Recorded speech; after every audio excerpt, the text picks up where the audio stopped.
بسم الله الرحمن الرحيم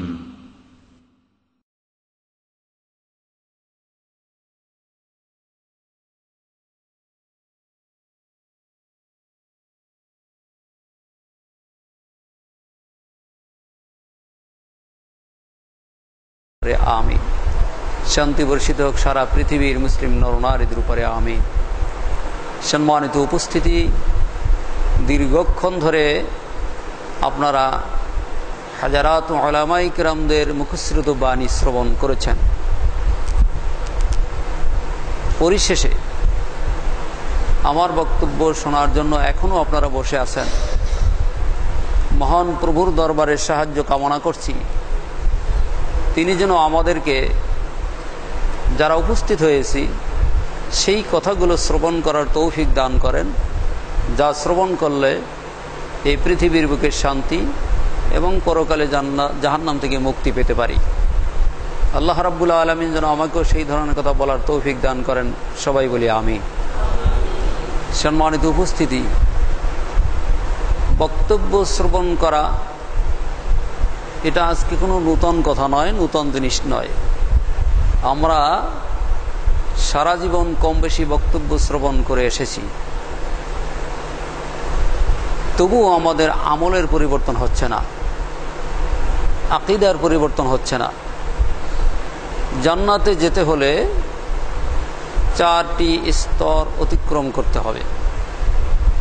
জান্নাতে যেতে হলে 4টি স্তর অতিক্রম করতে হবে।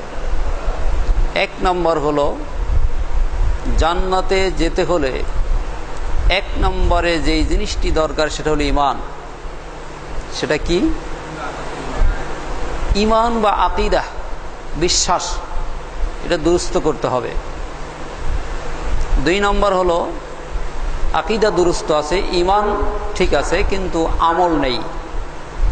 জান্নাতে যাওয়া যাবে? কি বলেন, যাওয়া যাবে? আমার কথা বুঝতে পারেন নাই। ঈমান ঠিক আছে, বিশ্বাস ঠিক আছে, কিন্তু আমল নেই, জান্নাতে যাওয়া যাবে? আমল ঠিক আছে কিন্তু আমল সঠিক নয়, জান্নাতে যাওয়া যাবে? আমল সঠিক আছে কিন্তু খুলুসিয়াত নেই, ইখলাস নেই, জান্নাতে যাওয়া যাবে? তাহলে কয়টি স্তর হলো? কয়টি হলো? 4টি। ঈমান দুরুস্ত করতে হবে, আমল করতে হবে। আমল করলেও হবে না, সঠিকভাবে আমল করতে হবে। সঠিকভাবে আমল করলেও হবে না, আল্লাহর উদ্দেশ্যে আমল করতে হবে। কার উদ্দেশ্যে? সম্মানিত উপস্থিতি, আজকে আমরা যারা মুসলিম বলে দাবি করছি, অনেক মানুষের আকীদা দুরুস্ত আছে কিন্তু আমল ঠিক নাই। আবার অনেক মানুষের আমল ঠিক আছে কিন্তু আকীদা দুরুস্ত নাই। আমাদের সমাজে আপনার এ ব্যাপারে ভালো করে চিন্তা ভাবনা করতে হবে, আপনি কোন পক্ষে আছেন। আকীদা দুরুস্ত আছে না আমল দুরুস্ত আছে? এই দুটো জিনিস আপনার ভালো করে জানতে হবে। আকীদা অর্থ বিশ্বাস। বিশ্বাস করতে হবে আপনার। এই যে কোরআন শরীফ দেখেন, কোরআন শরীফে কতগুলো আয়াত আছে বলুন তো? ৬০০০ জিনা। কোরআনে আয়াত হলো ৬২৩৬টি। কোরআনে আয়াত কতগুলো? এই ৬২৩৬খানা আয়াত কোরআন শরীফের মধ্যে আছে। আপনি ৬২৩৫টি আয়াত মানলেন, একটি আয়াত মানলেন না, আপনি কি ঈমান থাকবে না যাবে? ঈমান থাকবে না, আংশিক না সম্পূর্ণ? আয়াত অবিশ্বাস করলেন কয়টি? একটি। ঈমান নষ্ট হলো কতটুকু? আপনি সুন্দর করে 2 রাকাত সালাত আদায় করছেন, রুকু করলেন, সিজদা করলেন, তাসবিহ পড়লেন, কিরাত পড়লেন, সবকিছু সুন্দরভাবে করছেন, কিন্তু আপনি ওযু করলেন না। আপনার নামাজ কি হবে না বাতিল হবে? আমার কথার জবাব দিতে হবে। আপনার নামাজ কি বাতিল হবে না নামাজ শুদ্ধ হবে? বাতিল হবে কি সম্পূর্ণ না আংশিক? ভুল করলেন কয়টা? অজু করেন নাই আর সব ঠিক আছে, ভুল করছেন কয়টা? নামাজ বাতিল হবে কতটুকু? বুঝেন না কথা? নামাজ বাতিল হবে সম্পূর্ণ, কথা ঠিক কিনা? কোন মানুষ যদি মেয়ে দেখতে যায়, এখন মেয়েটা মুখটাকে কাপড় দিয়ে ঢেকে রাখলো, হাত দেখলো, পা দেখলো, অঙ্গ প্রত্যঙ্গ সবই দেখলো, কিন্তু মুখ দেখাবে না। বলে যে আমি মুখ দেখাবো না। সব দেখেন কিন্তু মুখ দেখাবো না, বিবাহ হবে না বাতিল? দেখতে দিল না কয়টা জিনিস? বিবাহ বাতিল কতটুকু? হ্যাঁ, আকীদার ব্যাপারটা তদ্রূপ। আপনার সব ঠিক আছে, কিন্তু একটি জিনিস আকীদাগত ত্রুটি আছে, জেনে বুঝে আপনার ঈমান নষ্ট হবে আংশিক না সম্পূর্ণ? হ্যাঁ, ৬২৩৬টি আয়াতের মধ্যে একটি আয়াত হলো নারীদের সম্পর্কে সূরা আহজাব ৩৩ নম্বর আয়াত, ওয়াকারনা ফি বুয়ুতিকুন্না ওয়ালা তাবাররাজনা তাবাররুজাল জাহিলিয়াতিল উলা। আল্লাহ পাক নারীদেরকে বলছে, নারীরা তোমরা ঘরে অবস্থান করবে, জাহিলি যুগের মতো বেপরদিগি হয়ে বাহিরে ঘোরাফেরা করবে না। হ্যাঁ ঠিক আছে, তাই মনে হয়। আপনারা কাছে আসেন, কাছে আসেন।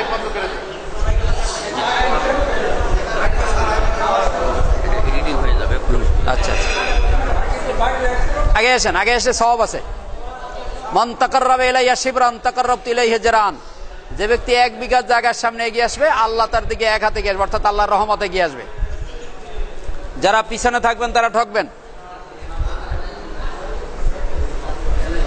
সম্মানিত উপস্থিতি, কোরআন শরীফে ৬২৩৬টি আয়াত, এটা পুরা মানতে হবে না আংশিক মানতে হবে? ৬২৩৬টি আয়াতের মধ্যে একটি আয়াত সূরা আহজাব ৩৩ নম্বর আয়াত, নারীদেরকে বলছে নারীরা তোমরা ঘরে অবস্থান করবে, বেপরদিগি হয়ে বাহিরে বের হবে না। আপনি কোরআনের সব মানলেন, নামাজ আছে, রোজা আছে, উজু আছে, যাকাত আছে, হজ আছে, গোষ্ঠী শুদ্ধ সব আছে, কিন্তু নারীকে পর্দায় রাখলেন না। বলুন তো আপনি কয়টা আয়াত অস্বীকার করলেন? কয়টা আয়াত অমান্য করলেন? একটা। এই একটি আয়াত অমান্য করার কারণে আপনার ঈমান বাতিল হবে আংশিক না সম্পূর্ণ? যেমন নামাজের সব ঠিক আছে, অজু ঠিক নাই, একটা ভুলের কারণে নামাজ যেমন সম্পূর্ণ বাতিল হবে, ঠিক তদ্রূপ ইসলামী শরীয়তের কোনো একটা বিধিবিধানকে ইচ্ছাকৃতভাবে অস্বীকার করলে, অমান্য করলে, অবহেলা করলে তার ঈমান সম্পূর্ণ বাতিল হবে না আংশিক বাতিল হবে? কোরআন বলছে আহাল্লাল্লাহুল বাইআ ওয়া হাররামার রিবা, সূরা বাকারা 275 নম্বর আয়াত। আল্লাহ বলছেন আমি সুদকে হারাম করেছি আর ব্যবসাকে হালাল করেছি। ব্যবসাকে করেছি হালাল, সুদকে করেছি হারাম। সুদ হারাম কার ঘোষণা? তাহলে আপনার নামাজ আছে, রোজা আছে, দাড়ি আছে, টুপি আছে, জুব্বা আছে, পাগড়ি আছে, বিশ্বাস আছে, বকরি আছে, খুশু আছে, খুজু আছে, সব আছে, কিন্তু আপনি সুদকে অ্যাবাউট করে চললেন, সুদ খাওয়া যে হারাম ওটাকে আপনি মানলেন না। একটা আয়াতকে আপনি অস্বীকার করলেন, সুদের সাথে জড়িত থাকলেন, ইচ্ছাকৃতভাবে, অনিচ্ছাকৃতভাবে নয়। আপনি ইচ্ছাকৃতভাবে সুদ না খাইলেও আপনার চলে, এমতো অবস্থায় আপনি সুদের ব্যবসা করছেন, সুদের লেনদেন করছেন, সুদের লেখাপড়া করছেন। এই অবস্থায় আপনি ৬২৩৫টি আয়াত মানলেন, কিন্তু এই একটা আয়াত অমান্য করলেন। বলুন তো আপনার আকীদা ও ঈমান নষ্ট হবে আংশিক না সম্পূর্ণ? আয়াত অমান্য করলেন কয়টা? একটা। আপনার দাড়িতে, টুপিতে, জুব্বায়, পাগড়িতে, এতে কোনোটাই আপনার ঈমান ঠেকাইতে পারবে না, জাহান্নাম থেকে মুক্তি দিতে পারবে না, কথা ঠিক কিনা? একটা মানুষ যদি মসজিদের ভিতরে এসে 1 কাপ এন্ডিন দেওয়ার পরে, এন্ডিন বিষ যাকে বলা হয়, কীটনাশক ঔষধ, 1 কাপ দেওয়ার পরে এই লোকটা যদি অজু করে, গোসল করে, টুপি পরে, পাগড়ি পরে, আতর গোলাপ মেখে, লম্বা দাড়ি নিয়ে মসজিদের ভিতরে এসে, মেহরাবের ভিতরে এসে যদি আউযু বিল্লাহি মিনাশ শাইতানির রাজিম বিসমিল্লাহির রহমানির রহিম সব যদি শুদ্ধ করে বিশুদ্ধভাবে যদি পড়ে তারপরে ওই গ্লাসের এন্ডিন বা কীটনাশক ঔষধ বা বিষ যদি পান করে, বলুন তো এই লোকটা মরবে না বাঁচবে? কেন মরবে? তার তো টুপি আছে, দাড়ি আছে, জুব্বা আছে, পাগড়ি আছে, বিশ্বাস আছে, ভক্তি আছে, খুশি আছে, খুশি আছে, সব আছে, দাড়ি আছে, লম্বা আছে। তার দাড়িতে তাকে যেমন ঠেকাইতে পারবে না, তার টুপিতে তার মৃত্যু থেকে বাঁচাইতে পারবে না, যেহেতু তার সব ঠিক আছে, কিন্তু যেটা খাচ্ছে সেইটা ঠিক নাই, কথা ঠিক কিনা? আমাদের দেশে দাড়ি আছে, টুপি আছে, জুব্বা আছে, পাগড়ি আছে, বিশ্বাস আছে, ভক্তি আছে, খুশি আছে, খুশু আছে, সব আছে, কিন্তু আসলে যেটা করছে ওইটা ঠিক নাই। এমতো অবস্থায় ওই ব্যক্তি সব ঠিক থাকা অবস্থায় বিষ খাইলে যেমন তার শরীর সম্পূর্ণ নষ্ট হয়ে যাবে, আংশিক নয়, ঠিক দাঁড়িয়ে আছে, টুপি আছে, জুব্বা আছে, পাগড়ি আছে, এ সমস্ত কিছু থাকার পরেও এই ব্যক্তি যদি কি করে, আংশিক এরকম জেনে বুঝে এরকম গুনাহে কবিরার কাজ করে, আকীদাগত ত্রুটি বিচ্যুতি তার মধ্যে এসে যায় ইচ্ছাকৃত ভাবে, তাহলে তার ঈমান মানুষটাকে যেমন দাড়িতে টুপিতে যেমন তাকে মৃত্যুর থেকে বাঁচিয়ে রাখতে পারে না, ঠিক এই ব্যক্তিকেও এই দাড়ি টুপি জুব্বা পাগড়ি আর নামাজ রোজায় তাকে জাহান্নাম থেকে বাঁচাইতে পারবে না। কথা বুঝতে পেরেছেন? এই জন্য আকীদাকে দুরুস্ত করতে হবে। এক নাম্বার হলো আকীদা। এক নাম্বার কি? আকীদা, বিশ্বাস হলো এক নাম্বার। এই বিশ্বাস যদি দুরুস্ত না থাকে, আপনার যতই নামাজ পড়েন কাজ হবে না। বিশ্বাস দুরুস্ত, বিশ্বাস ঠিক রাখতে হবে। এদেশের মাটিতে, এই বাংলার মাটিতে আমাদের বক্তাদের মুখে শুনে থাকেন, বাংলার মাটিতে যে সমস্ত পীরানে পীর দস্তগীর বলে থাকে যাদেরকে, তাদের মধ্যে দুই ভাগ, একটা হলো ভণ্ড পীর আর একটা হলো হক্কানি পীর। এ বলে না এদেশে আলেমরা হক্কানি পীর। এই হক্কানি পীরের মধ্যে এক নাম্বার সিরিয়াল আছে চরমনার পিসাব। কি কথা ঠিক কিনা? আমি কাউকে আল্লাহর কসম, আল্লাহকে সাক্ষী রেখে বলছি, কাউকে গালি দেওয়ার জন্য, হেয় করার জন্য, ক্রিটিসাইজ করার জন্য, ছোট করার জন্য নয়, ভুল সংশোধনের জন্য বলা ফরজ। কোন মানুষের দোষ এই উদ্দেশ্যে বলা যাবে না, তাকে হেয় করার জন্য বলা যাবে না, তাকে ছোট করার জন্য বলা যাবে না, কিন্তু জাতিকে জাহান্নাম থেকে বাঁচানোর জন্য, সতর্ক করার জন্য ভুল সংশোধন করে দেওয়া ফরজ। মনে রাখবেন, নবীদের আগমন ঘটেছিল দুইটি কারণে। একটি হলো ভুল সংশোধনের জন্য, দ্বিতীয় হলো আল্লাহর পক্ষ থেকে ওহীর বাণী জানিয়ে দেওয়ার জন্য। সমাজে যা করছে এগুলোর মধ্যে যা ভুল, সেইগুলো বলে দেওয়ার জন্য, এটা ঠিক না, এটা ঠিক না। আর যেটা মানে আল্লাহর পক্ষ থেকে জানানো হয় না, সেটা জানিয়ে দেওয়ার জন্য নবীদের আগমন ঘটেছিলেন। কথা বুঝতে পেরেছেন? তাহলে যেই বক্তার বক্তৃতার মাধ্যমে ভুল সংশোধন হয় না, যেই আলেমের বক্তব্যের মধ্যে ভুল সংশোধন হয় না, যেই সংগঠনের মাধ্যমে মানুষের ভুল সংশোধন হয় না, ওই সংগঠন আসল সংগঠন নয়, ওই আলেম আসল আলেম নয়, ওই বক্তা আসল বক্তা নয়। যেই বক্তার বক্তৃতা শুনলে বেশিরভাগ মানুষ ক্ষিপ্ত হয়ে যায়, তারাই প্রকৃতপক্ষে সত্যিকারের আলেম, সত্যিকারের হক কথা বলনেওয়ালা। কথা ঠিক কিনা? তার কারণ যত পয়গম্বর, ওয়াকাযালিকা লিকুল্লি নাবিয়্যিন আদুওয়ুম মিনাল মুজরিমিন, কোরআন শরীফের সূরা ফুরকান, সূরা ইয়াসিনের মধ্যে দুই জায়গায় এই আয়াতটি নাজিল হয়েছে। আল্লাহ রাব্বুল আলামিন বলছেন, এই পৃথিবীর বুকে যত পয়গম্বর প্রেরণ করেছি, প্রত্যেক পয়গম্বরের পিছনে একদল দুশমন ছিল। এমন একজন পয়গম্বর দুনিয়ার থেকে বিদায় নেয়নি যেই পয়গম্বরের বিরুদ্ধে বেশিরভাগ লোক বিরোধিতা করে নাই। একজন পয়গম্বরের নাম কেউ বলতে পারবেন না যে এই পয়গম্বর তার যুগে মেজরিটি পার্সেন্টের সমর্থন পেয়েছেন। জি না, প্রত্যেক নবীরাই দাওয়াত দিতে গিয়ে বেশিরভাগ মানুষেরা তাদের বিরোধিতা করেছে, কম সংখ্যক মানুষেরাই তাদের সপক্ষে এসেছে। কথা ঠিক কিনা? তাহলে যেই কথাটি বলছিলাম, হক্কানি পীর আর ভণ্ড পীর, এই হক্কানি পীর, এই পীর সাহেবের মুরিদ আমিও 10 বছর ছিলাম। তাদের দাড়ি ঠিক আছে, জুব্বা ঠিক আছে, পাগড়ি ঠিক আছে, কান্না কাটা অনেক কিছু বুজুর্গানা ভাব আছে, কিন্তু তার বইয়ের ভিতরে ভেদে মারেফাতের 1 নম্বর পৃষ্ঠায় চিশতিয়া সাবিরিয়া তরিকা বলতে গিয়ে তিনি বলছেন, জাহান্নাম থেকে মানুষদেরকে বাঁচার জন্য, জান্নাত পাওয়ার জন্য 126টি তরিকা আছে, তার মধ্যে সবচেয়ে শর্টকাট তরিকা হলো চিশতিয়া সাবিরিয়া তরিকা। আল্লাহ জান্নাতের পথ কয়টা বলছেন?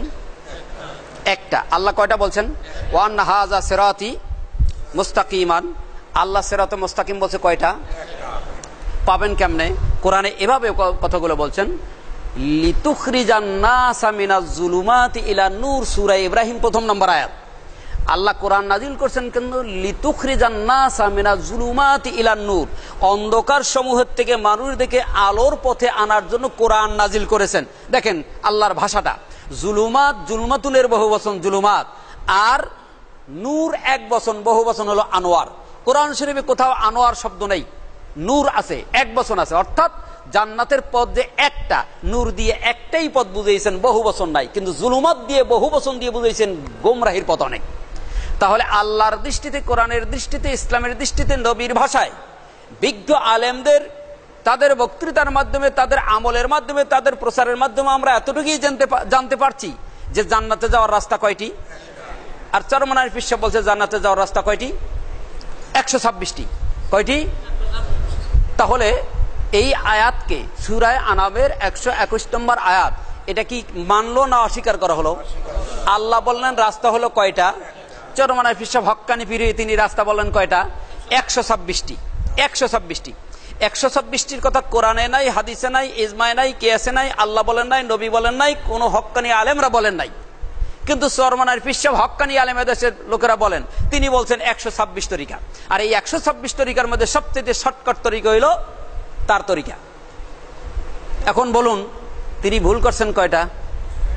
তার দাড়ি আছে, টুপি আছে, জুব্বা আছে, পাগড়ি আছে, বিশ্বাস আছে, ভক্তি আছে, খুশু আছে, খুদু আছে, কান্না কাটা আছে, আর যত পীর আছে বাংলার মাটিতে সবচেয়ে বেশি ফেসর বছর হুক্কুর হুক্কুর কান্দে তারাই বেশি। কথা ঠিক না? আমি কেঁদেছি তাই বলছি। তো এখন তাহলে বলুন তো তিনি ভুল করলেন কয়টা? তাহলে তার ইমান আছে না নাই? ইমান কি আংশিক গেছে না পুরোপুরি? আল্লাহর দৃষ্টিতে ইমান মোটেও নাই, কিন্তু মানুষের দৃষ্টিতে ইমান অনেক আছে। লক্ষ লক্ষ মুরিদ এই দেশের মাটিতে তার আছে। কথা ঠিক কিনা? এখন আপনি যদি এই কথাটা না বলেন, ও দুনিয়ার মানুষেরা আল্লাহ বলছেন জান্নাতে যাওয়ার রাস্তা একটা, আর চরমনার পীর সাহেব বলছে 126টা, অতএব 126টার কথা কোরআনে নাই, হাদিসে নাই, আল্লাহ বলেন না, নবী বলেন, ওরা চরমনার পীর সাহেব বলছেন। সৃষ্টিয়া সাবরিয়া তরিকায় বলছেন, আল্লাহর তরিকায় নাই, নবীর তরিকায় নাই।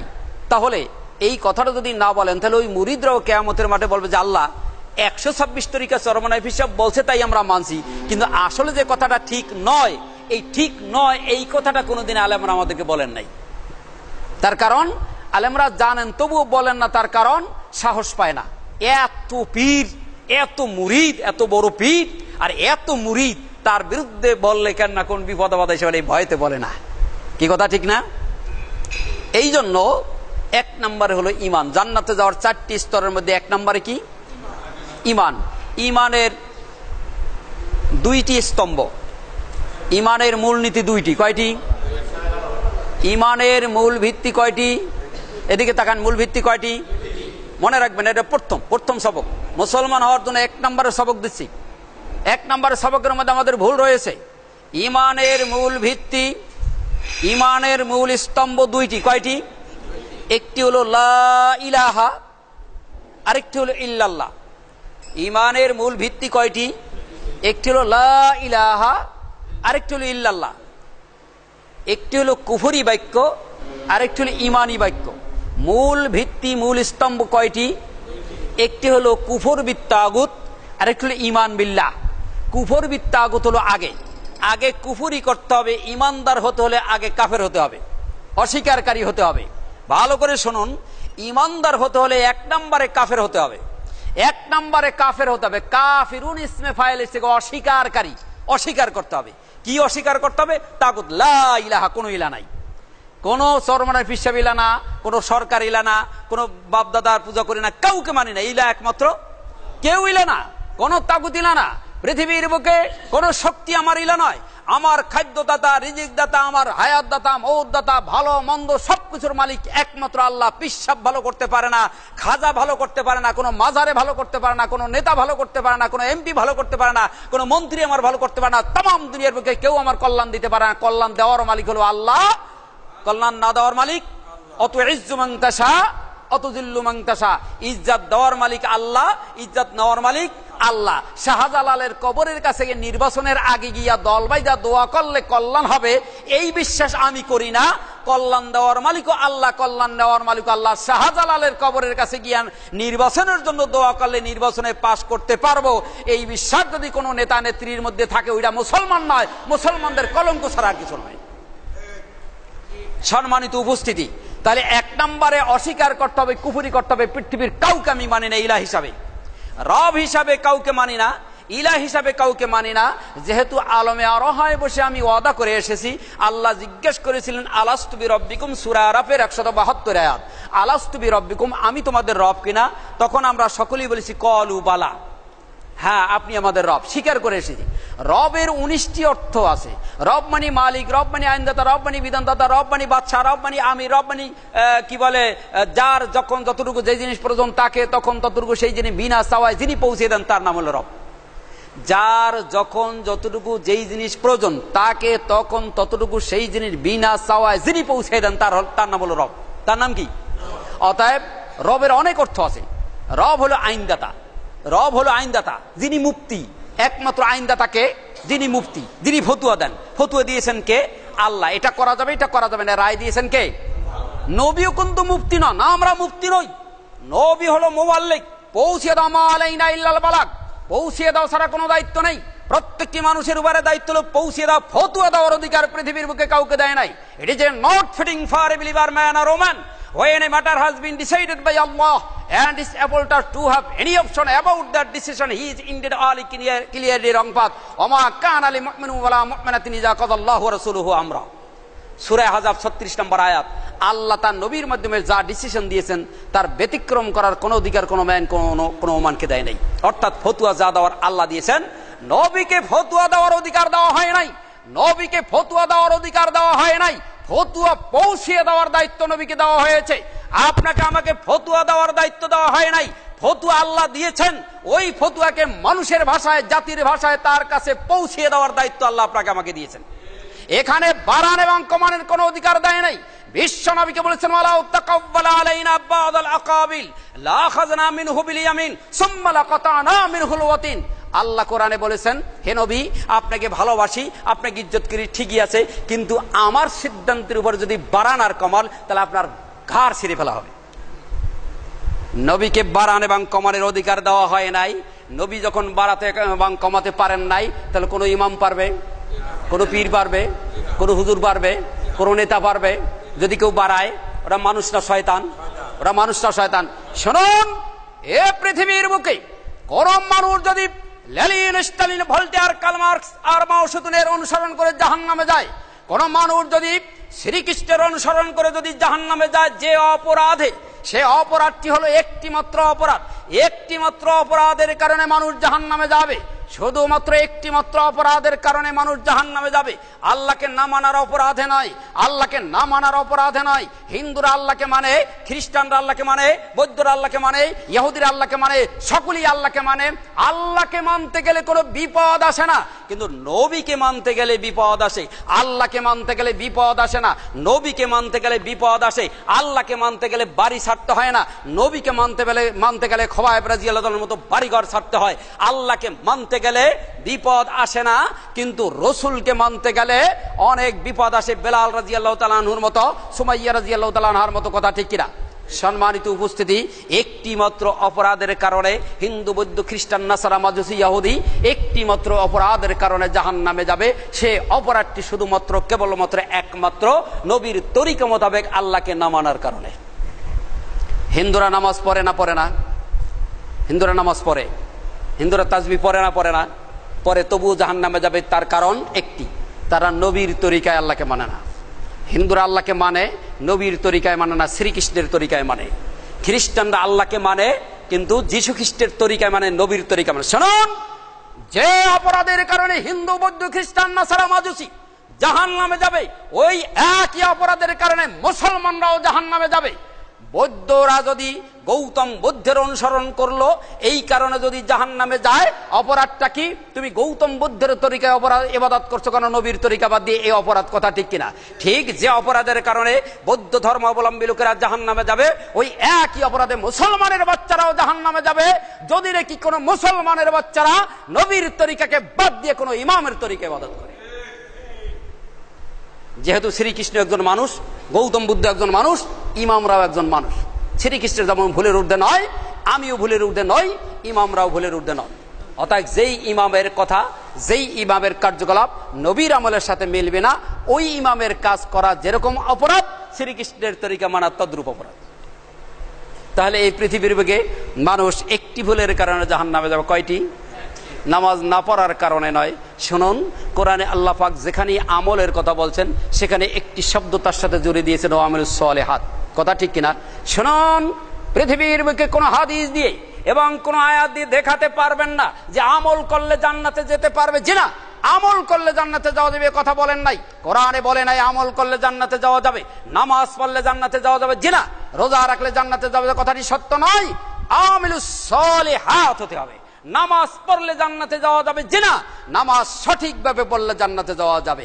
আমল করলে জান্নাতে যাওয়া যাবে কথাটি সঠিক নয়, আমলে সালেহ করলে জান্নাতে যাওয়া যাবে কথাটি সঠিক। আমল করলে জান্নাতে যাওয়া যাবে না, আমলটা বিশুদ্ধ হতে হবে, কথা ঠিক কিনা?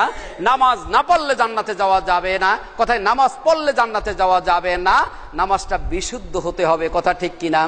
রোজা রাখলে জান্নাতে যাওয়া যাবে না যদি নাকি রোজাটা রসুলের তরিকা মোতাবেক না হয়, কথা ঠিক কিনা? দাড়ি রাখলি যদি জান্নাতে যাওয়া যেত তাহলে রবীন্দ্রনাথ ঠাকুরের দাড়ি আপনার আমার চাইতে অনেক লম্বা ছিল, কথা ঠিক কিনা? শুনুন, দাড়ি রাখলে জান্নাতে যাওয়া যাবে কথাটি সত্য নয়, দাড়িটি নবীর তরিকা মোতাবেক রাখলেই জান্নাতে যাওয়া যাবে, এজন্য এটাই সত্য, কথা ঠিক কিনা? রবীন্দ্রনাথ ঠাকুরের দাড়ি লম্বা হওয়া সত্ত্বেও সে জান্নাতে যেতে পারবে না, তার কারণ তিনি নবীর সুন্নত মনে করে দাড়ি রাখেন নাই। আর আপনার দাড়ি ছোট থাকা সত্ত্বেও আপনি জান্নাতে যেতে পারেন, কারণ আপনি নবী দাড়ি রেখেছেন তাই মনে করে আপনি দাড়ি রেখেছেন, কথা ঠিক কিনা? শুনুন, একটি জায়গায় হেরফের, একটি জায়গায় নবীকে দিয়ে কম্পেয়ার করা হবে, নবীকে দিয়ে কম্পেয়ার করা হবে, কোন পীর আউলিয়াকে দিয়ে আমল কম্পেয়ার করা হবে না। শুনুন, এক নম্বরে যে কথাটি বলছিলাম সেটা হলো কুফরি করতে হবে। কি করতে হবে?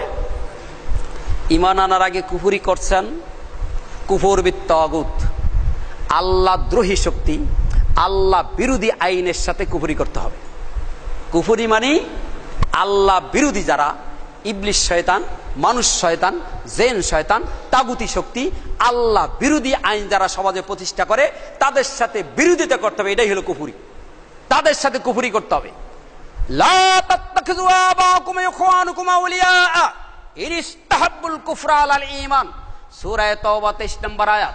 আল্লাহ রাব্বুল আলামিন বলেছেন, তোমার বাপ যদি হয়, তোমার ভাই যদি হয়, তারা যদি ঈমানের চাইতে কুফরিকে ভালোবাসে, ইন ইসতাহাব্বুল কুফরা আলাল ঈমান, ঈমানের চাইতে যদি কুফরিকে প্রাধান্য বেশি দেয়, তাহলে সে যদি বাপও হয়, সে যদি ভাইও হয়, সে যদি বাপও হয়, সে যদি ভাইও হয়, তার সাথেও তুমি সুসম্পর্ক রাখবে না।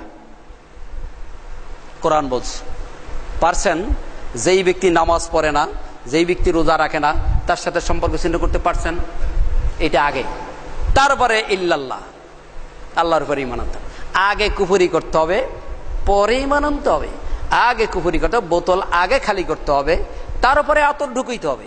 বোতল যদি খালি না করে ওর মধ্যে নাফাক থাকে, ওর মধ্যে যদি আতর ঢুকান কোনো দিন সুঘ্রাণ পাবেন না, কথা ঠিক কিনা?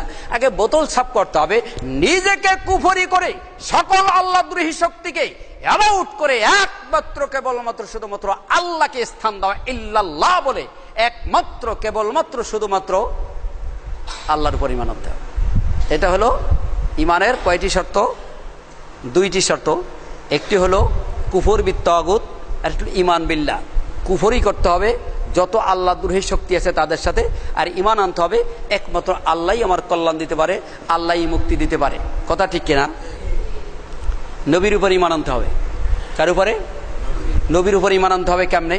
এদেশের মাটিতে অনেক মুসলমান আছে যারা নবীর মহব্বতে এককালে মুহাম্মদুর রাসূলুল্লাহ আজানের মধ্যে বললে চুমু খায়, কি কথা ঠিক কিনা? ভক্তির অতিশয্যায় একেবারে চুমু খায়, কিন্তু আসল বেলায় সিসিন পাক। শুনুন, এই পীর সাহেবদের আকিদা, এদেশে পীরদের আকিদা কি জানেন? কত বড় জঘন্যতম আকিদা!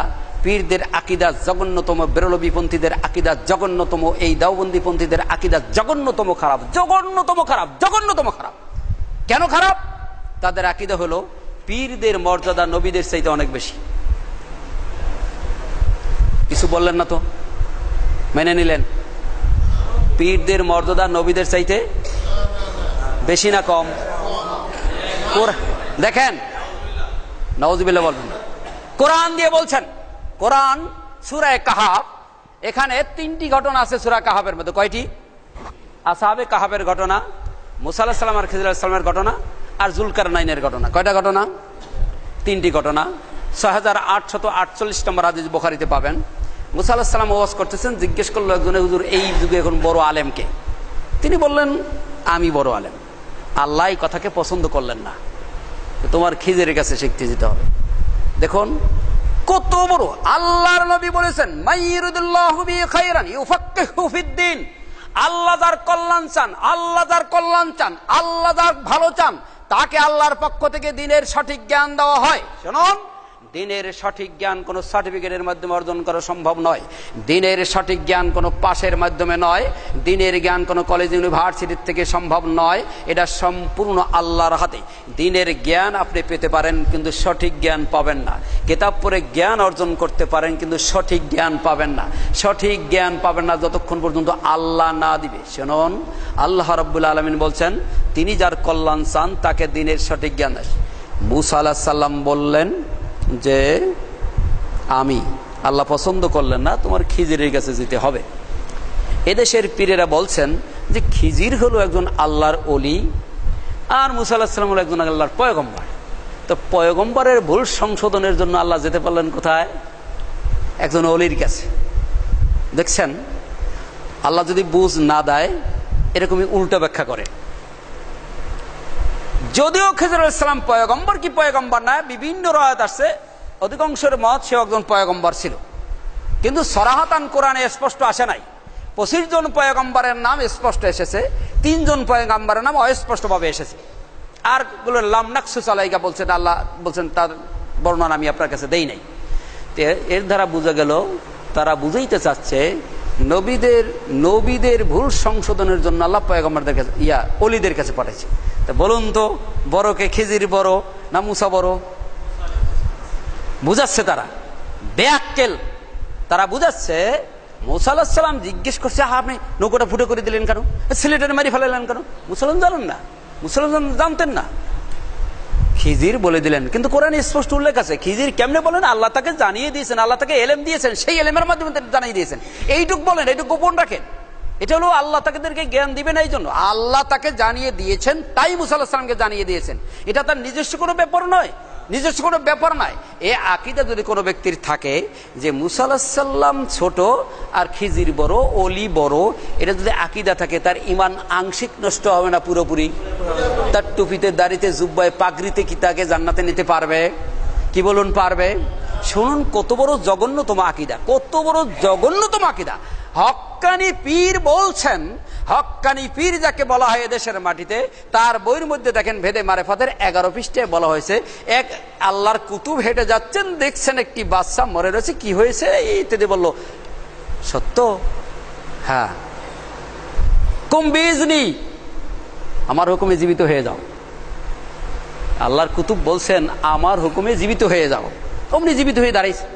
দাদু বলল, তোমার কে জীবিত করছে? আল্লাহর ওলি জীবিত করছে। তো বইয়ের মধ্যে লেখা, খুলে দেখেন। আপনারা জানেন সূরা আল ইমরান 49 নম্বর আয়াতটা পড়বেন। ঈসা আলাইহিস সালাম এক এক পয়গম্বরকে আল্লাহ এক একটি মুজিজা দিয়েছিলেন।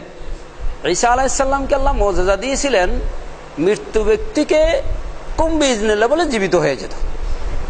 কি খেয়ে আসছে বলে দিতে পারতো, কি রেখে আসছে বলে দিতে পারতো, অন্ধ এবং কুষ্ঠ রোগীকে ভালো করতে পারতেন। কি বিইজনিল্লাহ, সেখানে কি বিইজনিল্লাহ। কবরের কাছে গিয়ে বলতেন কুম বিইজনিল্লাহ, কুম বিইজনি বলেন নাই, আমার হুকুমে জীবিত তা বলেন নাই, বিইজনিল্লাহ, আল্লাহর হুকুমে জীবিত হয়ে যাও। অর্থাৎ ঈসা আলাইহিস সালামের ক্ষমতা নাই। ক্ষমতা কার?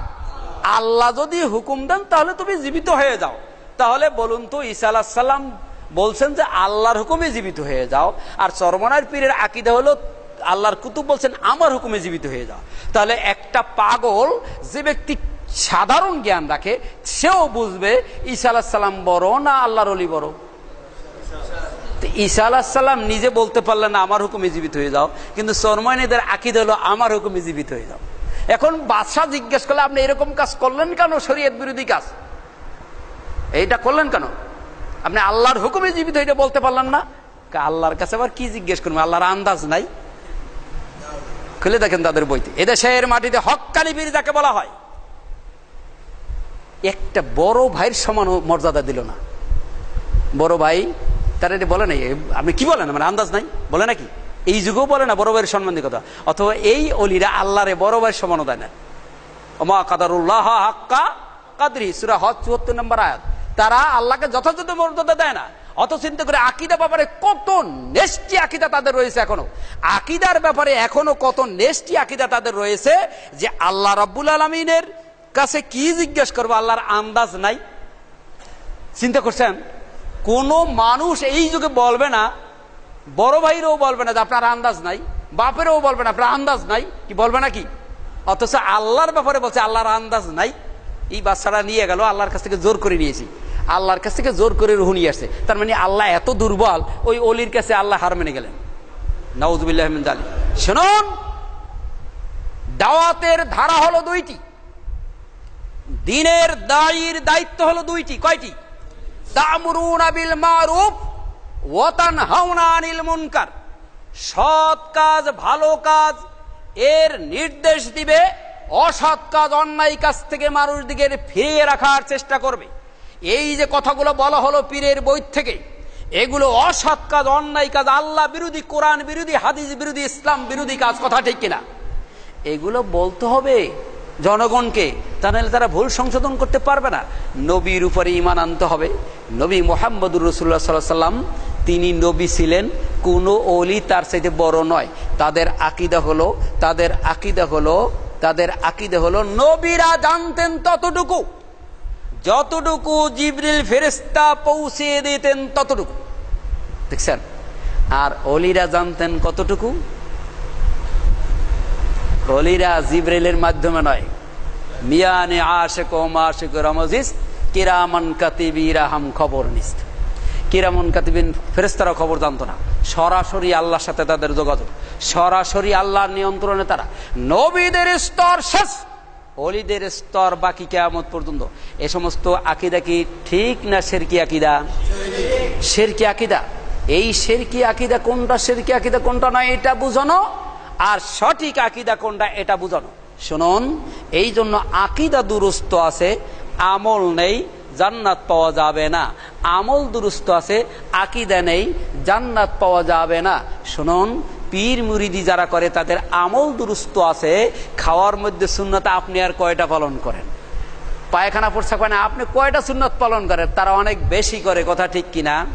কিন্তু আকীদা ঠিক নেই, আকীদা দুরুস্ত নেই। শুনুন, আমল ঠিক আছে, তাদের অনেক বেশিও আছে আমল, কিন্তু জান্নাত পাওয়া যাবে না যতক্ষণ পর্যন্ত আকীদা দুরুস্ত না হবে। আবার আমাদের অনেক আহলে হাদিস ভাইদের মধ্যে আকীদা দুরুস্ত আছে, ঠিক আছে, কিন্তু আমলের বেলায় অনেক ত্রুটি আছে। এই কথা ঠিক কিনা?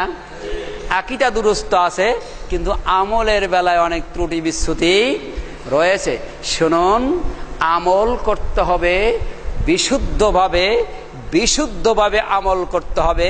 শুনুন, বিশুদ্ধভাবে আমল করতে গিয়ে এদেশের একদল মানুষ আছে, তারা মোটামুটি ভাবে আল্লাহর হুকুম পালন করেন, কিন্তু বলেন কি জানেন? ছোটখাটো বিষয় নিয়ে বাড়াবাড়ি করা ঠিক না। টিভির পর্দায় বিশাল নাম, বিশ্বজুড়ে নাম, টিভির পর্দায় বক্তব্য দেন, আর আমাদের তো আকীদা টিভিতে বক্তব্য দেয়।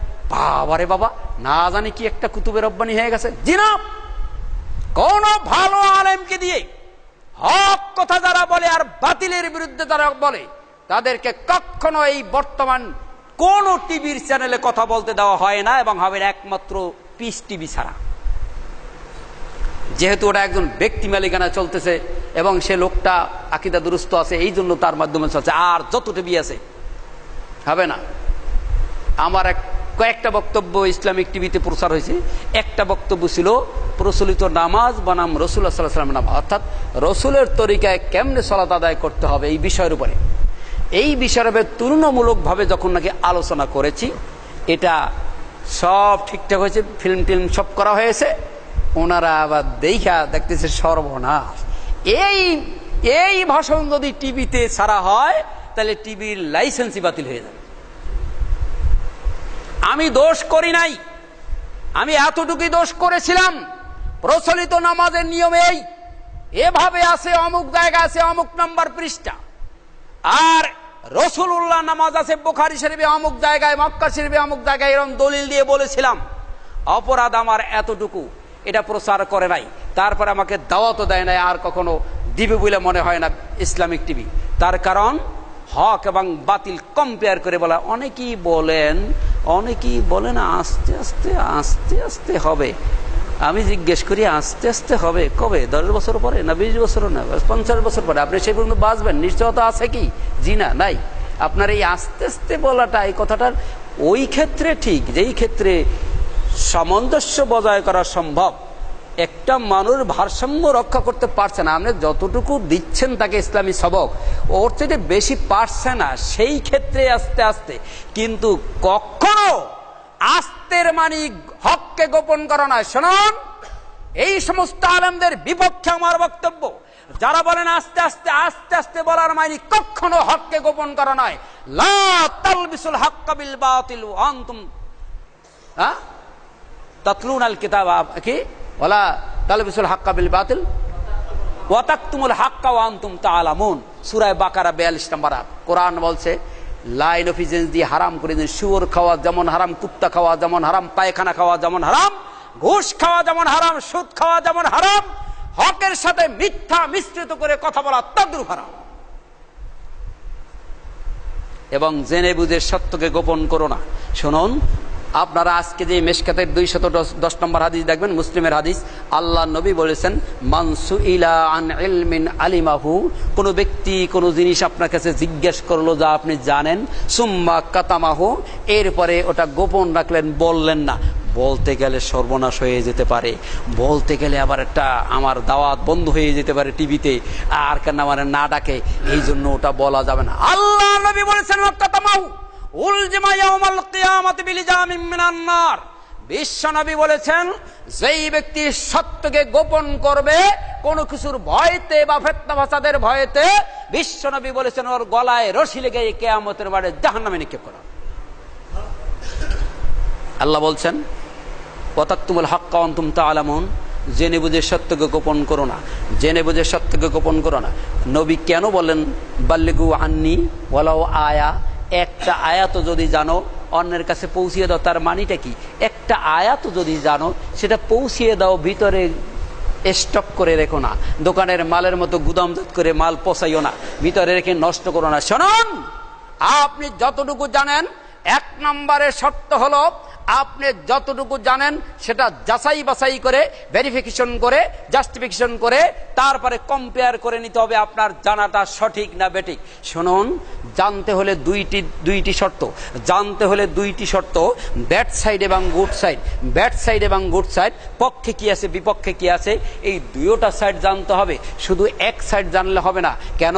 কোরআনে সূরা নাহল 43 এবং 44 নম্বর আয়াতে আল্লাহ বলছেন ফাসআলু আহলা যিকরি ইন কুনতুম লা তা'লামুন বিল বায়্যিনাতি ওয়াজ জুবুর, তোমরা অজানা জিনিসকে জেনে নাও জ্ঞানীদের কাছ থেকে। শুনুন, জ্ঞানীদের কাছ থেকে জেনে নিতে বলছেন। শুনুন, জ্ঞানীদের কাছ থেকে জেনে নিতে বলছেন। শুনুন, প্রত্যেককে বলছি, আলেম হন আর মূর্খ হন, প্রত্যেকের জন্য এই শর্ত পূরণ করতে হবে। অজানা জিনিসকে আলেমদের কাছ থেকে, কিন্তু সরাসরি আলেম শব্দটা আল্লাহ উল্লেখ করেন নাই, আহলা জিকির শব্দ উল্লেখ করেছেন। কারণটা কি? জিকির কাকে বলা হয়? আমরা জিকির বুঝি না, আমার লেখা বই আছে নিয়ে যাবেন। জিকির বলা হয় 2টা জিনিসকে, জিকির বলা হয় 2টা জিনিসকে। ওমা হুয়া ইল্লা যিকরুল লিল আলামিন, সূরা কলম 52 নম্বর আয়াত। আল্লাহ পাক বলছেন এই কোরআন সারা বিশ্ববাসীর জন্য জিকির ছাড়া, উপদেশ ছাড়া আর কিছুই নয়। সূরা তহা 14 নম্বর আয়াত, আকিমিস সালাত আলা যিকরি, আমার স্মরণের জন্য সালাত কায়েম করবে। এই জিকির দ্বারা আল্লাহ কোরআনে 2টি জিনিস বুঝিয়েছেন। শুনুন, আহলে জিকিরদের কাছে জিজ্ঞেস করতে বলেছেন। শুনুন, আপনি কোনো মাসলা না জানলে আহলে জিকিরদের কাছে জিজ্ঞেস করতে বলছেন আল্লাহকে। শুনুন, আহলে জিকির অর্থ মাস্টার ডিগ্রি পাস নয়। আহলে জিকির অর্থ কে সায়েন্সে পাস, কে আর্টস, কে কমার্স পাস করলো, ওটা দেখার বিষয় নয়, ওটা আহলে জিকির নয়।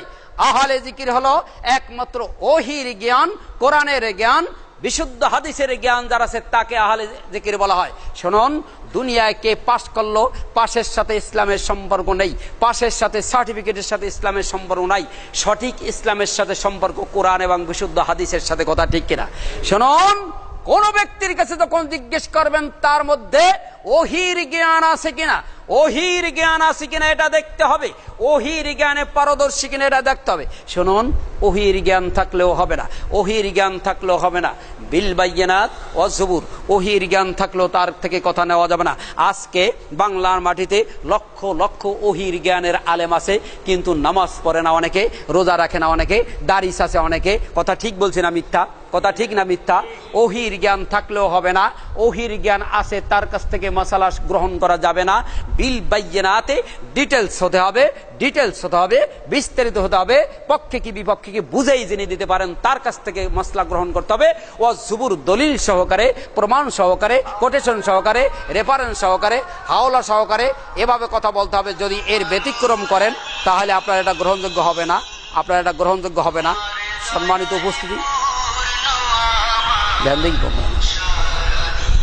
উপস্থিতি, তাহলে কয়টি শর্তে? দুইটি শর্তে, বন্ধ করে দেন। দুইটি শর্তে গ্রহণ করতে হবে কোন মানুষের মাসালা, দুইটি শর্তে। একটি হলো বিল বাইয়িনাত আর একটি হলো অজুবুর। বিল বাইয়িনাত ও জুবুর ডিটেলস ভাবে বুঝিয়ে দিতে হবে, আর একটা হলো প্রমাণ দিতে হবে কোন জায়গা থেকে কথাটি বলছেন। এটা যদি প্রমাণ না দেন, দাক্ষতিয়ান ছাড়া যেমন দুনিয়া জায়গা টিকে না, ঠিক দাক্ষতিয়ান ছাড়া কিন্তু জান্নাতের জায়গা আপনি রাইট করতে পারবেন না। শুনুন, কোন ব্যক্তি যদি আপনাকে জিজ্ঞেস করে, কোন ব্যক্তি যদি যে নাম কি বলে, কোন ব্যক্তি যদি জিজ্ঞেস করে দাড়ি রাখতে হবে কিনা, লম্বা না খাটো, এই মাসালাটা আপনার কাছে জিজ্ঞেস করলো, আপনি বললেন ডিটেলস ভাবে বললেন হ্যাঁ আল্লাহ রাসূল বলছেন কাসসু শাওয়ারি ওয়া ফুল্লুহা, দাড়ি ছেড়ে দাও, মোছ খাটো করো, ফতোয়া দিয়ে দিলেন। হাদিসটি বুখারী শরীফ আধুনিক প্রকাশনী, বুখারী ৫ম খণ্ড ৫৪৬৫ নম্বর হাদিস। আপনি কিন্তু হাদিস নাম্বারও বললেন, এবারও তো বললেন, অর্থও করলেন, ফতোয়াটা দিয়ে দিলেন, পৌঁছেই দিলেন, কথা ঠিক না? তবু আপনি ভুল করছেন। হাদিস নাম্বার দিচ্ছেন, এবারত পড়ছেন, সঠিক মাসলা বলছেন, তবু ভুল করছেন। কোরআন বলে নাই দাড়ি লম্বা রাখতে হবে, এতদিকে বলে ছেড়ে দাও জিনা। বিল বাইয়িনাত বলছেন ডিটেলস ভাবে বলতে হবে। যেহেতু আপনি যদি বলে দেন দাড়ি লম্বা রাখতে হবে, আর একজন ডক্টরেট পাস তার কাছে যখন দিয়ে জিজ্ঞেস করবে যে হুজুর বলুন তো দাড়ি খাটো রাখা যাবে না লম্বা রাখতে হবে, উনি বলবেন বুখারী শরীফের মধ্যে রয়েছে হাদিস নাম্বার ৫৪৬৪ নম্বর হাদিস, বুখারী শরীফের মধ্যে রয়েছে দাড়ি এক মুষ্টি রেখে বাকিটা কাটা যাবে। তো দুই হুজুরের মশলা কয় রকম হলো? দুই রকম হলো। কেন? আপনি ভুল করছেন। প্রথমে আপনি ডিটেলস বলে না, দুইটা বলে দেন নাই, এই জন্য ভুল। এখন যিনি এই দুইজনের কাছে দুই রকম মাসালা শুনলো, তিনি তখন ভুল বলবে উনি হুজুর ওনার তো কিছু নয়, অমুক বাগেরাটি, কোনো ডেজিগনেশন নাই। আর ইনি দয় বিশেষজ্ঞ আছে, একেবারে হামদানি, গসকানি, থাবরানি, চোবরানি, গিলানি, গুতানি, পেছানি, মোরানি, একেবারে খাগড়াপুরি, দরগাপুরি, ডালিপুরি, আলুপুরি, রংপুরি, পরিশপুরি, কতপুরি একেবারে লাগানো আছে। এত বড় হুজুর কি ভুল করে? কোনটা করি? হয় আপনি দাড়ি খাটো রাখবেন, না হয় লম্বা রাখবেন। অথবা দুই হুজুরকে যদি সম্মান প্রদর্শন করতে হয়, মাঝে মধ্যে লম্বা রাখবেন, মাঝে মধ্যে খাটো করবেন। এই কথা ঠিক কিনা? শুনুন, ভুলটা কোথায় করেছেন? সর্বপ্রথম ভুল করেছেন এখানে যে বিশ্বনবীর কৌলি হাদিস, তিনি বলছেন দাড়ি ছেড়ে দাও, কেটো না, মোছ খাটো করো। এটা বিশ্বনবীর আমল। আর ওর আগের হাদিসটি ৫৪৬৪ নম্বর হাদিস, এই হাদিসটি হলো আব্দুল্লাহ বিন ওমরের আমল। শুনুন, হাদিসের উসুল মানতে গেলে তিনটি শর্তে হাদিস মানতে হবে। কয়টি? সহি, মারফু, মুত্তাসিল। শুধু সহি হইলে হাদিস গ্রহণযোগ্য নয়, মারফু হইতে হবে। শুধু মারফু হইলেও নয়, মুত্তাসিল হতে হবে। শুনুন, ৫৪৬৪ নম্বর হাদিসটি সহি এবং মারফু মুত্তাসিল নয়। আর ৫৪৬৫ নম্বর হাদিসটি সহি, মারফু, মুত্তাসিল, এটা রসুলের নিজের কথা এবং আমল। আর ৫৪৬৪ নম্বর হাদিসটি এটা আব্দুল্লাহ বিন ওমরের আমল। শুনুন, আকীদাগত ব্যাপার, সমস্ত দুনিয়ার মানুষেরা যদি আব্দুল্লাহ বিন ওমর রাদিয়াল্লাহু তাআলা আনহুর মতো হয়ে যায়, আমরা আব্দুল্লাহ বিন ওমরকে হ্যাও করি না, ক্রিটিসাইজ করি না, ছোট করি না, কোন রকমের তাকে অপমাননামূলক কথা বলি না। কিন্তু কশিন কালেও অন্য মাযহাবী লোকদের মধ্যে আর আমাদের মধ্যে আকীদাগত পার্থক্য। সমস্ত দুনিয়ার মানুষেরা যদি আবু বকর সিদ্দিক রাদিয়াল্লাহু তাআলা আনহুর মতো হয়ে যায়, তবুও রসুলের সমকক্ষ হবে না। কি কথা ঠিক কিনা? আমরা আবু হানিফাকে সম্মান করি, শ্রদ্ধা করি, কিন্তু কোন সাহাবীদের সমান মনে করি না। কথা ঠিক কিনা? আব্দুল্লাহ বিন ওমরকে আমরা সম্মান করি, শ্রদ্ধা করি, কিন্তু কোন সাহাবীকে আমরা নবীর সমকক্ষ মনে করি না। কথা ঠিক কিনা? নবীকে আমরা সম্মান করি, শ্রদ্ধা করি, ভক্তি করি, তাই বলে নবীকে আল্লাহর সমকক্ষ মনে করি না। কি কথা ঠিক কিনা? অতএব আব্দুল্লাহ বিন ওমরের আমলের ক্ষেত্রে নবীর আমলের যদি বৈপরীত্য হয়, নবীর আমল এবং সাহাবীদের আমল, এই দুইজনের আমলের মধ্যে যদি বৈপরীত্য হয়, এখানে কার আমলটা গ্রহণযোগ্য হবে? নবী বলছেন দাড়ি ছেড়ে দাও, কেটো না। আব্দুল্লাহ বিন ওমর কেটেছেন। এখানে এ ফতোয়া দিলে চলবে না। যে আব্দুল্লাহ বিন ওমর কি আপনার চাইতে ছোট ছিলেন? তিনি কি হাদিস বুঝেন নাই? তিনি কি আমল করতে জানতেন না? জি না, কোনো কেস চলবে না। বিশ্বনবীর কওলি হাদিস যেখানে রয়েছে সেখানে আব্দুল্লাহ বিন ওমরের আমল গ্রহণযোগ্য নয়। আমরা তাকে ছোট মনে করি না, কিন্তু নবীর সমকক্ষ মনে করি না। তার কারণ আব্দুল্লাহ বিন ওমরের আমলকে যদি আপনি গ্রহণ করেন, তাহলে নবীর আমলকে আপনি প্রত্যাখ্যান করলেন। কথা ঠিক কিনা? নবীর আমলকে প্রত্যাখ্যান করলে কি হবে? কি হবে? শুধু ইমান, জাহান্নামে যেতে হবে। কোথায় যেতে হবে? সূরা নিসার 14 নম্বর আয়াত পড়ে দেখুন। যারা নবীর বিরোধিতা করবে, নবীর উল্টা করবে, তারা কোথায় যাবে? জাহান্নামে যাবে। শুধু বিরোধিতা করলে হতো, কিন্তু জাহান্নামে যাবে। কোরআন বলছে ওমাই আসিল্লাহ রাসূলাহু ফাকাদ যাল্লা যালালাম মুবিনা। আল্লাহ আল্লাহ রাসূলের বিরোধিতা যারা করে তারা অনেক দূরে চলে গেল, গোমরা হয়ে গেল।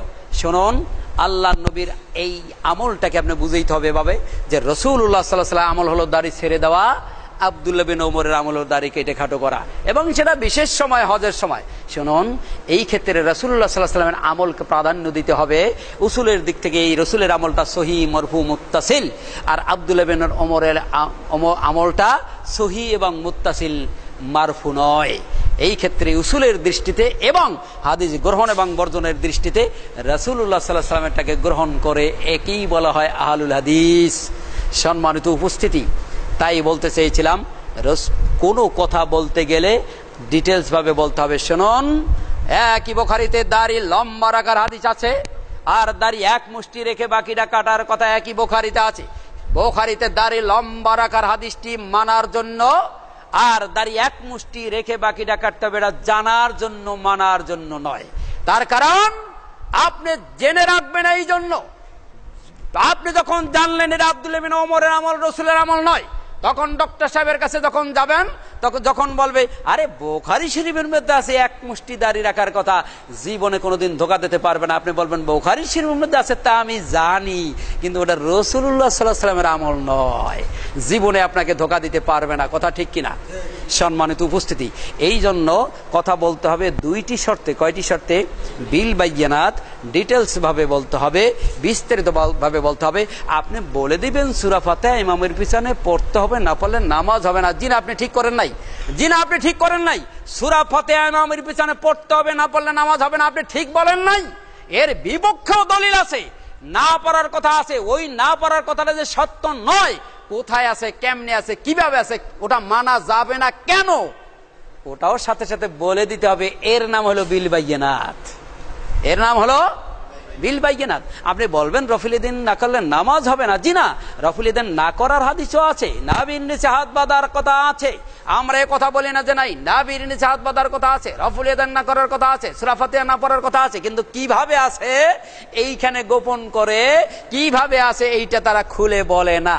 আহলে হাদিসের অর্থ তো তাই, যিনি খুলে বলবেন যে নবীর নিচে হাত বাঁধা আছে, ওটা জানার জন্য, মানার জন্য নয়। রফুলিদ্দিন একবার করার কথা আছে, ওটা জানার জন্য, মানার জন্য নয়। কোথা আছে? অমুক জায়গা আছে, আবু দাউদ শরীফের 109 নম্বর পৃষ্ঠা 3 নম্বর লাইনের পরে।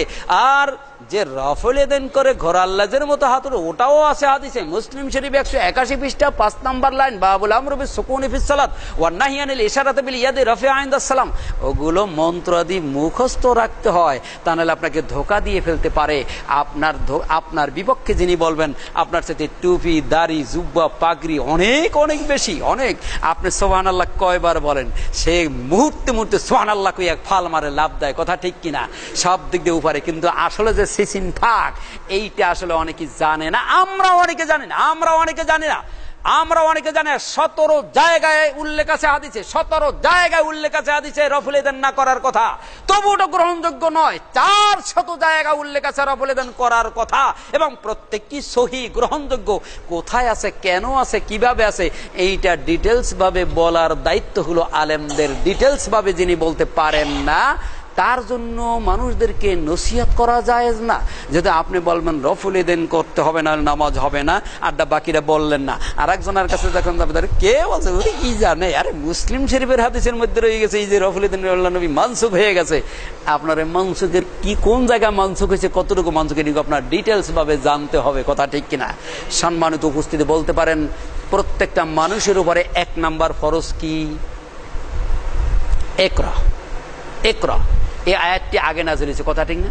পড়ো, ইকরা পড়ো। ইমাম বুখারী 17 পৃষ্ঠায় 12 লাইনের পক্ষে অধ্যায় এনেছেন আল ইলমু ক্বাবলাল কওলি ওয়াল আমাল। কোন জিনিস বলা এবং আমল করার পূর্বে শর্ত এটা ভালো করে জানো, তাহাকিক করে, ভেরিফিকেশন করে, জাস্টিফিকেশন করে, যাচাই বাছাই করে জেনে নাও এটা কতটুকু সত্য। শুনুন, কোন মানুষের বুকে হাত বাঁধা জায়েজ নাই যতক্ষণ পর্যন্ত সে কনফার্ম না হবে যে আসলে বুকে হাত বাঁধা ঠিক না নাভির নিচে হাত বাঁধা ঠিক। কোন মানুষের জন্য রফুল ইদেন করা জায়েজ নেই যতক্ষণ পর্যন্ত সে ব্যক্তি ভালো করে না বুঝতে পারবে যে রফুল ইদেন করতে হবে, না করলে নামাজ হবে না।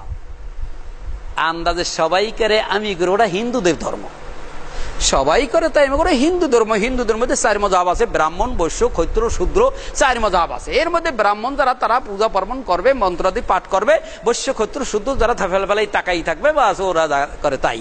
আমাদের মধ্যে মাশাআল্লাহ মুসলমানদের মধ্যে আছে ইমাম সব যা পরে আমি খালি ইক্তেদাইতে বেহাজাল ইমাম ফেলাই তাকাই দেবো। তাহলে বলুন, ওই হিন্দু ধর্ম আর এই মুসলমান ধর্মের মধ্যে কোনো পার্থক্য আছে?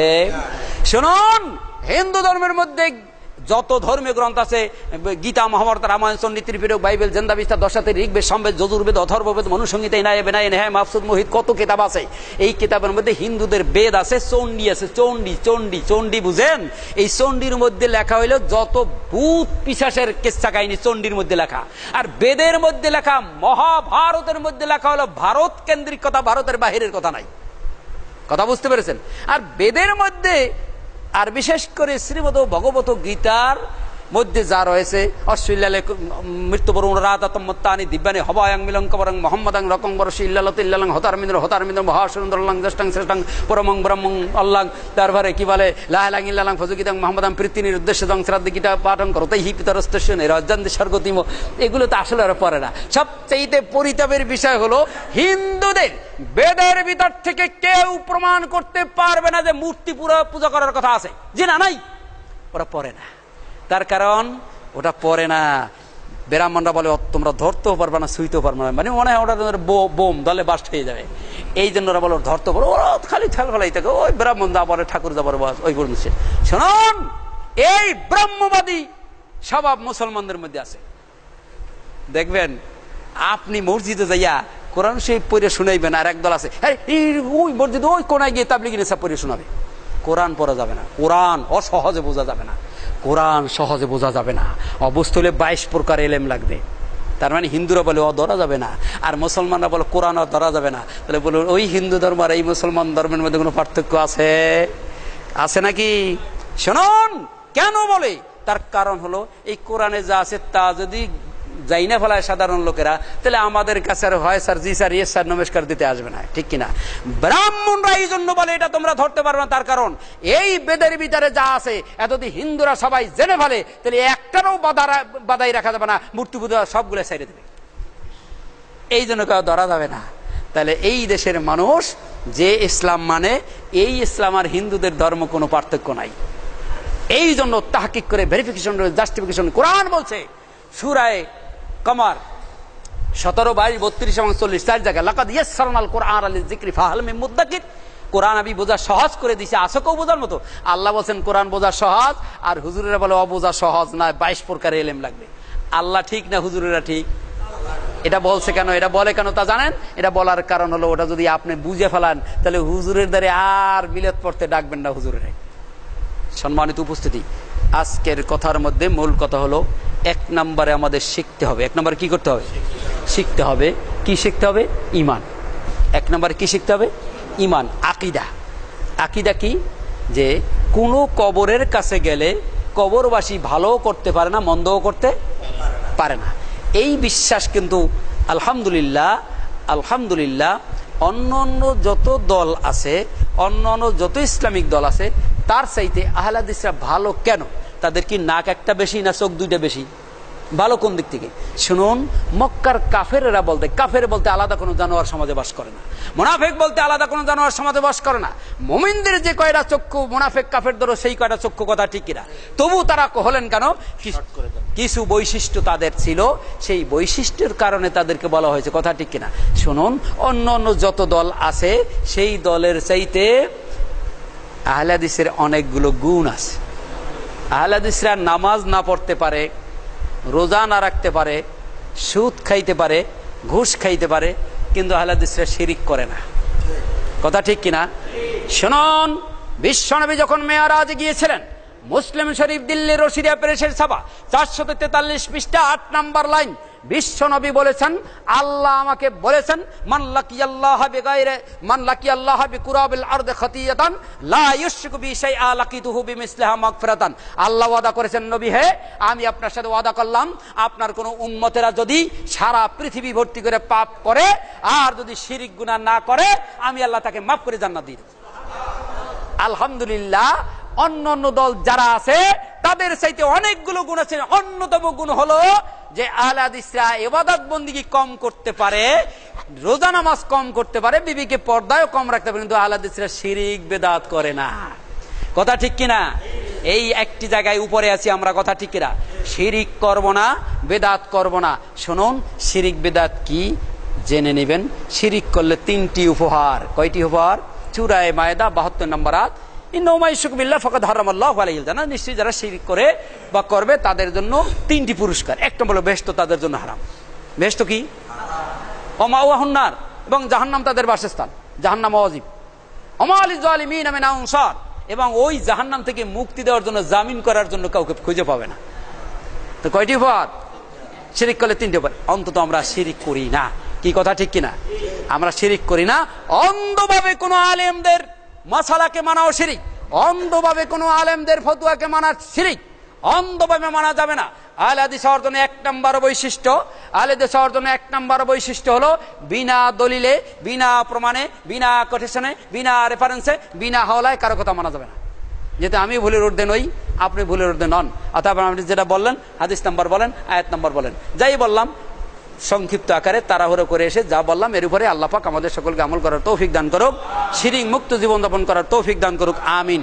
যতদিন বেঁচে থাকি অন্যায়ের বিরুদ্ধে চলার এবং ন্যায়ের পক্ষে চলার তৌফিক দান করুক।